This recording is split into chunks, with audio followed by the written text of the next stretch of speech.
दोस्तों, आज हम ज्ञान गंगा ऑडियो बुक के माध्यम से जानेंगे कि विष्णु जी धरती पर कब कब अवतार लेते हैं। तो साथियों, ऑडियो बुक शुरू करने से पहले आपसे एक रिक्वेस्ट है कि अगर आपने अभी तक हमारे यूट्यूब चैनल को सब्सक्राइब नहीं किया है तो सबसे पहले हमारे यूट्यूब चैनल को सब्सक्राइब कर लें और वीडियो को लाइक भी कर लें। तो आइए ज्ञान गंगा ऑडियो बुक शुरू करते हैं और जानते हैं विष्णु जी धरती पर कब कब अवतार लेते हैं। अवतार की परिभाषा। अवतार का अर्थ है ऊंचे स्थान से नीचे स्थान पर उतरना।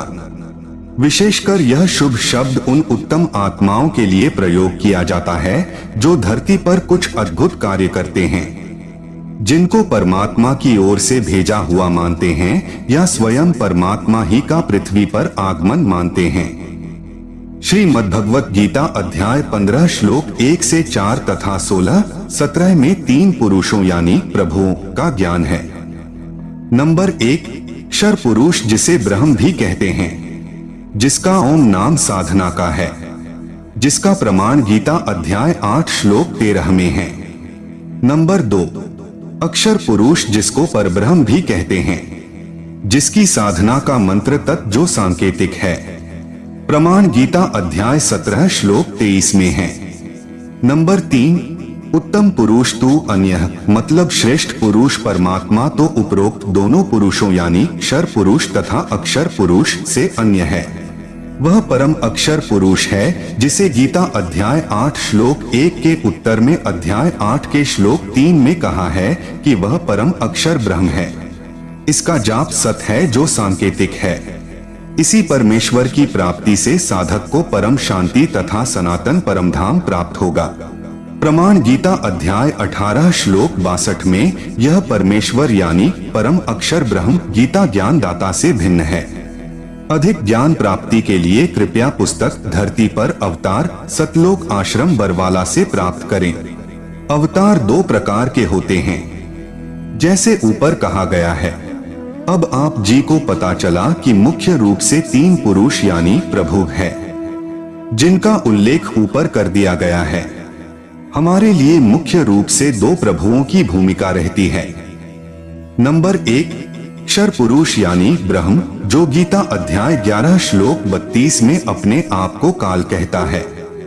नंबर 2, परम अक्षर पुरुष यानी परम अक्षर ब्रह्म, जिसके विषय में गीता अध्याय 8 श्लोक 3 तथा 8, 9, 10 में तथा गीता अध्याय 18 श्लोक 62 अध्याय 15 श्लोक 1 से 4 तथा 17 में कहा है।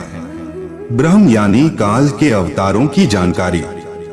गीता अध्याय 4 का श्लोक 7, यदा यदा हि धर्मस्य ग्लानिर्भवति भारत अभ्युत्थानमधर्मस्य तदात्मानं सृजाम्यहम्।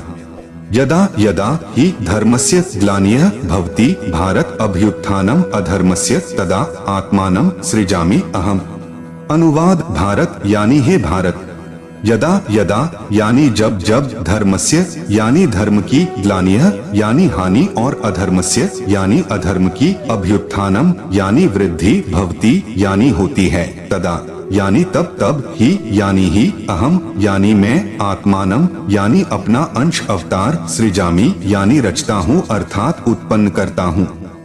जैसे श्रीमद्भगवत गीता अध्याय 4 श्लोक 7 में गीता ज्ञान दाता ने कहा है कि जब जब धर्म में घृणा उत्पन्न होती है, धर्म की हानि होती है तथा अधर्म की वृद्धि होती है, तो मैं काल यानी ब्रह्म यानी क्षर पुरुष अपने अंश अवतार सृजन करता हूँ अर्थात उत्पन्न करता हूँ। जैसे श्री रामचंद्र जी तथा श्री कृष्ण चंद्र जी को काल ब्रह्म ने ही पृथ्वी पर उत्पन्न किया था, जो स्वयं श्री विष्णु जी ही माने जाते हैं। इनके अतिरिक्त 8 अवतार और कहे गए हैं, जो श्री विष्णु जी स्वयं नहीं आते अपितु अपने लोक से अपने कृपा पात्र पवित्र आत्मा को भेजते हैं। वे भी अवतार कहलाते हैं। कहीं कहीं पर 25 अवतारों का भी उल्लेख पुराणों में आता है। काल ब्रह्म यानी क्षर पुरुष के भेजे हुए अवतार पृथ्वी पर बढ़े अधर्म का नाश कत्लेआम अर्थात संहार करके करते हैं। उदाहरण के रूप में श्री रामचंद्र जी तथा श्री कृष्ण चंद्र जी, श्री परशुराम जी तथा श्री निहकलंक जी, जो अभी आना शेष है, जो कलयुग के अंत में आएगा। ये सर्व अवतार घोर संहार करके ही अधर्म का नाश करते हैं। अधर्मियों को मारकर शांति स्थापित करने की चेष्टा करते हैं, परंतु शांति की अपेक्षा अशांति ही बढ़ती है। जैसे श्री रामचंद्र जी ने रावण को मारने के लिए युद्ध किया। युद्ध में करोड़ों पुरुष मारे गए, जिनमें धर्मी तथा अधर्मी दोनों ही मारे गए। फिर उनकी पत्नियां तथा छोटे बड़े बच्चे शेष रहे, उनका जीवन नरक बन गया। विधवाओं को अन्य व्यक्तियों ने अपनी हवस का शिकार बनाया। निर्वाह की समस्या उत्पन्न हुई, आदि अनेकों अशांति के कारण खड़े हो गए। यही विधि श्री कृष्ण जी ने अपनाई थी, यही विधि श्री परशुराम जी ने अपनाई थी। इसी विधि से 10वां अवतार काल ब्रह्म यानी क्षर पुरुष द्वारा उत्पन्न किया जाएगा। उसका नाम निकलंक होगा। वह कलयुग के अंतिम समय में उत्पन्न होगा, जो राजा हरिश्चंद्र वाली आत्मा होगी। संभल नगर में श्री विष्णु दत्त शर्मा के घर में जन्म लेगा। उस समय सर्व मानव अत्याचारी अन्यायी हो जाएंगे, उन सर्व को मारेगा। उस समय जिन जिन मनुष्यों में परमात्मा का डर होगा, कुछ सदाचारी होंगे, उनको छोड़ जाएगा, अन्य सर्व को मार डालेगा। यह विधि है ब्रह्म यानी कालक्षर पुरुष के अवतारों की अधर्म का नाश करने तथा शांति स्थापना करने की। दोस्तों, अभी आपने ज्ञान गंगा ऑडियो बुक के माध्यम से जाना कि विष्णु जी धरती पर कब कब अवतार लेते हैं और किन किन रूपों में अवतार लेते हैं। दोस्तों, अगर आपको ये वीडियो अच्छा लगा हो तो इस वीडियो को अपने दोस्तों के साथ शेयर जरूर करें।